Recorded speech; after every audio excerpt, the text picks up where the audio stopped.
Hello friends, my name is Kajal और आप सभी का स्वागत है मेरे चैनल पर। और आज के इस वीडियो में हम डिस्कस करने वाले हैं यूपीडीएलएड 4th सेमेस्टर प्रोजेक्ट कार्य से रिलेटेड बहुत ही महत्वपूर्ण जानकारी। जी हाँ फ्रेंड्स, आज के इस वीडियो में डिस्कस करेंगे कि आपको इसमें क्या और किस तरीके से बनाना है। ठीक है, जैसे कि हमने पहले जो सेकंड सेमेस्टर था, जो आपका 2 सब्जेक्ट था, इस पे हमने वीडियो बना दिया है। अगर अभी तक आपने नहीं देखा है तो आप प्लेलिस्ट में जाकर या फिर चैनल को विजिट करके देख सकते हैं। चलिए फ्रेंड्स, शुरू करते हैं। तो देखिए, आपका चतुर्थ सेमेस्टर में कुल 2 सब्जेक्ट है। फर्स्ट जो सब्जेक्ट है उसका नाम है आरंभिक स्तर पर भाषा एवं गणित के पठन लेखन तथा संख्या पूर्व संबोधो क्षमताओं का विकास, और जो सेकंड लेसन है वो है विज्ञान। ठीक, तो देखिए आपका फर्स्ट इसमें जो दिया है कि विभिन्न प्रकार के 5 शैक्षिक खेल तैयार करना। ठीक है, उसके बाद गणित पर आधारित 5 सरल खेल तैयार करना, तेजी से पढ़ने के लिए लिखने के लिए 5 गतिविधियां तैयार करना। ठीक है, किन्हीं 2 खेलों पर आधारित नाटक की स्क्रिप्ट करना। ठीक है, और भाषा के विकास हेतु 5 फन गेम्स तैयार करना। तो बहुत ही आप आसानी से इसको बना सकते हो, कुछ भी इसमें हार्ड नहीं है। और जो विज्ञान है इसमें आप सभी को जो बनाना है, फर्स्ट कह रहा है कि रक्त की संरचना एवं प्रकार को स्पष्ट करने हेतु चार्ट या मॉडल टेलम तैयार करना। ठीक है, आपको ये जितने भी विज्ञान हैं इसमें आपको चार्ट पे ही बनाने होंगे। ठीक है, दूसरा है पदार्थों विद्युत के चुंबकीय गुण को स्पष्ट करने हेतु चार्ट मॉडल टेलम तैयार करना। और तीसरा है विद्युत आकर्षण एवं प्रतिकर्षण के प्रयोग प्रदर्शन हेतु मॉडल तैयार करना। और फोर्थ है औषधीय पौधों की विशेषताएं स्पष्ट करने हेतु चार्ट तैयार करना। तो केवल आपको विज्ञान में चार्ट पे ही, जितना भी ये टॉपिक दिया है चार्ट पे ही बनाना होगा। रक्त की संरचना में आपको रक्त की संरचना बना देना है और उसका प्रकार कौन कौन से है। ठीक, सेकंड पे आपका दिया है पदार्थों या विद्युत के चुंबकीय गुण को स्पष्ट करना है। तीसरा विद्युत आकर्षण एवं प्रतिकर्षण के प्रयोग को प्रदर्शन का स्पष्ट करना है। और औषधि पौधों की क्या विशेषताएं हैं, ये 4 टॉपिक है। तो चलिए फ्रेंड्स, ये सबसे महत्वपूर्ण आपका फर्स्ट विषय है। ये तो केवल चार्ट पे बनाना है, आप आसानी से बना सकते हो। अब देखिए, फर्स्ट जो है विभिन्न प्रकार के 5 शैक्षिक खेल तैयार करना। तो इसके संबंध में देखिए, ठीक है, तो ये देखिए, सबसे पहले तो आपको 5 लिखना है। तो 1 से 2 मैंने लिया है, आप इसी के आधार पर 3 और ऐड कर सकते हो। ठीक है, तो देखिए फर्स्ट है मूक पहेलियां। मूक पहेलियां से खेलने से आपको क्या शिक्षा मिलती है, यही लिखना है। तो देखिए मूक पहेलियां, तो कक्षा को 2 टीमों में बांट दे। टीम 1 से किसी भी एक किताब को चुनने को कहे। जो टीम दूसरा है, टीम 2 को अनुमान लगाकर बताना होगा कि टीम 1 ने कौन सी किताब चुनी है। ठीक है, टीम 2 के आने पर उस टीम के किसी भी एक सदस्य को उस किताब का नाम बता दिया जाएगा। अब इस सदस्य को उस किताब के नाम का अभिनय करना होगा। जो भी किताब होगा उसको दिखाना होगा कि क्या मैथ का है, साइंस का है, इस तरीके से उसको अभिनय करना होगा ताकि उसके साथ ही उस किताब का अनुमान लगा सके। फिर टीम 2 किसी भी एक किताब को चुनेगी और टीम का उसका अनुमान लगाना होगा। ठीक है, यह खेल बच्चों को किताबों के नाम से परिचित कराने, अप्रत्यक्ष रूप से पढ़ने की आदत को प्रोत्साहन देने और कल्पना शक्ति को बढ़ाने के लिए इस्तेमाल किया जा सकता है। ठीक है, तो ये बहुत ही अच्छा गेम है, आप इसको भी लिख सकते हो। ठीक है, अब देखिए दूसरा है लड्डू। अब लड्डू से हमें क्या सीख मिलती है शिक्षा में, तो बच्चों में से एक गोला बनाकर खड़े होने को कहे।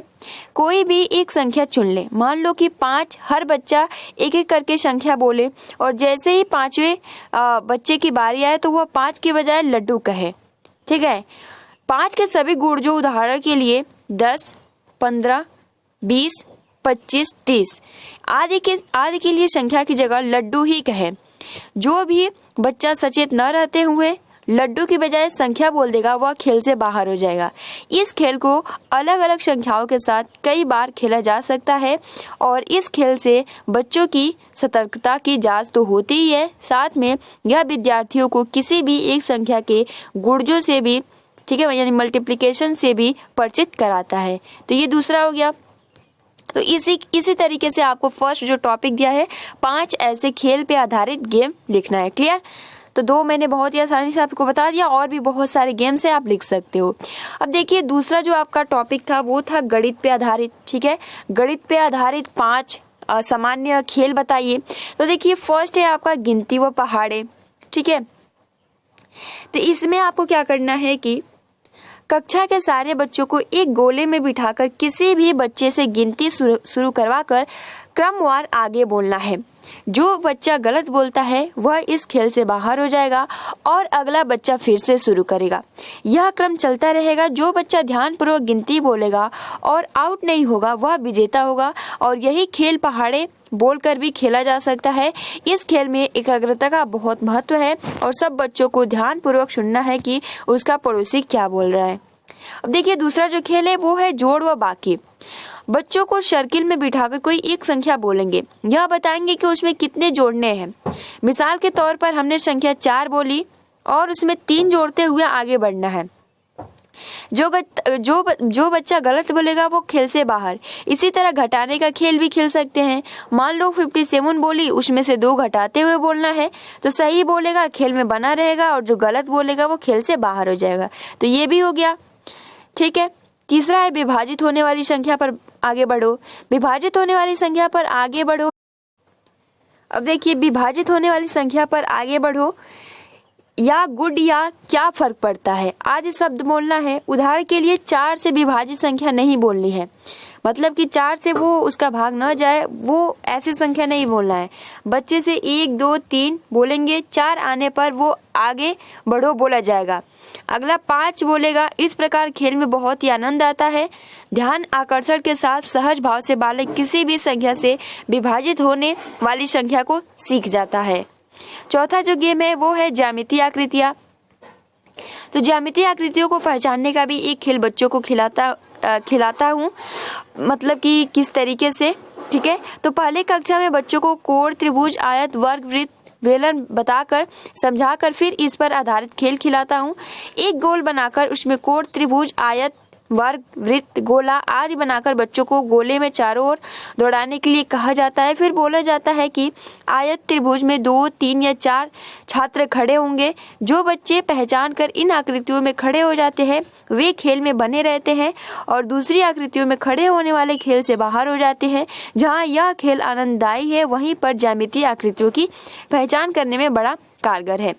5वां देखिए आपका लास्ट है गणित का खेल। खेल में मूल्यांकन। अधिगम स्तर को जांचने के लिए हम किसी भी विषय में इस खेल को आजमा सकते हैं। भययुक्त परीक्षा प्रणाली से हटकर खेल में जो कुछ हमने सिखाया उसकी जांच कर सकते हैं। क्लियर। अब देखिए क्या मूल्यांकन किस तरीके से कि छोटे छोटे प्रश्न बनाकर उनको पर्चियों में लिख दें। इनमें जितना हमने बच्चों को सिखाया उससे संबंधित ही प्रश्न हो। कक्ष में ही बच्चों को एक घेरा बनाकर बिठा दे। बारी बारी से एक बच्चा पर्ची खोलेगा, प्रश्न पढ़ेगा और उसका उत्तर देगा। यदि बच्चा प्रश्न का उत्तर देता है तो वह खेल में बना रहेगा और गलत जवाब पर खेल से बाहर हो जाएगा। यह क्रम निरंतर चलता रहेगा। जो बच्चा सबसे अंत तक खेलेगा वह खेल का विजेता होगा और जिससे हम छोटा मोटा पुरस्कार देकर प्रोत्साहित कर सकते हैं। इस खेल से जहां हमारे सिखाने की प्रक्रिया का आकलन होगा वहीं अधिगम स्तर को जांचने का बेहतरीन माध्यम है। यह खेल हम किसी भी पाठ के पश्चात खेल सकते हैं। इस प्रकार कई खेल हो सकते हैं जिनके द्वारा हम बालकों से गणित विषय का डर निकालकर उनमें रुचि पैदा कर सकते हैं। तो ये दूसरा टॉपिक पूरा हो गया। अब देखिए तीसरा जो आपका टॉपिक था वो था कि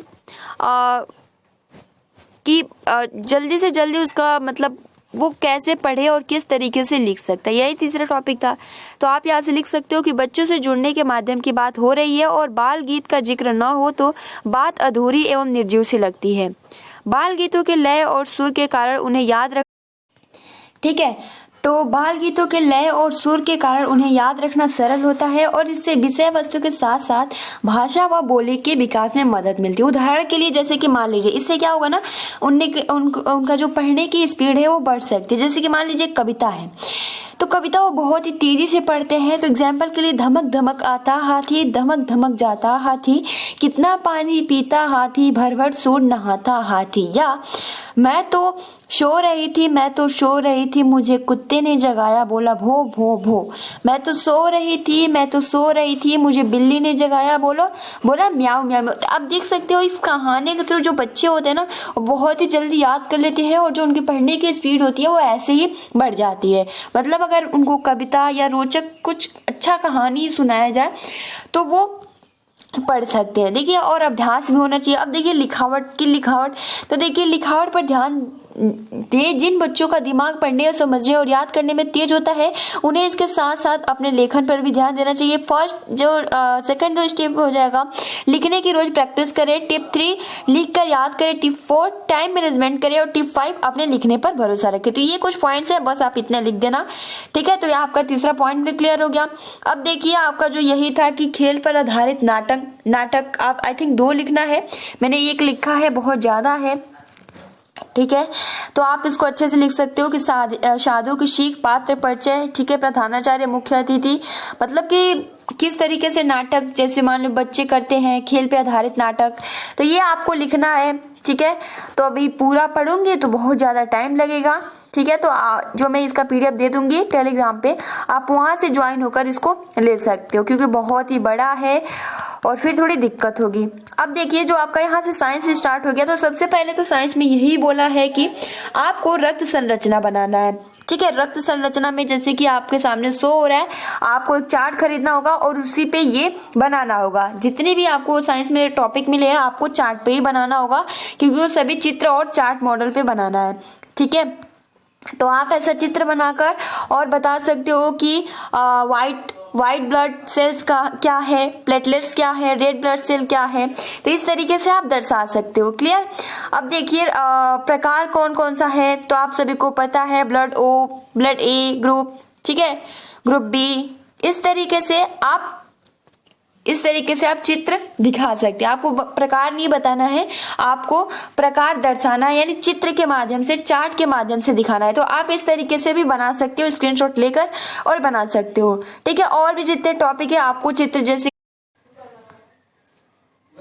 ठीक है। तो आपको देख सकते हो रक्त की संरचना एवं प्रकार को स्पष्ट करना, चार्ट, मॉडल एवं टेलम। तो आपको एक चार्ट पे इसको बनाना होगा, जैसे कि मैंने अभी बताया क्या आपको क्या नहीं बनाना है। दूसरा कि पदार्थ विद्युत के चुंबकीय गुण को स्पष्ट करना हो तो उसके लिए भी आप चार्ट खरीद सकते हो, ठीक है। और तीसरा है कि विद्युत आकर्षण एवं प्रतिकर्षण के इसके लिए भी आपको चार्ट पे ही बनाना होगा।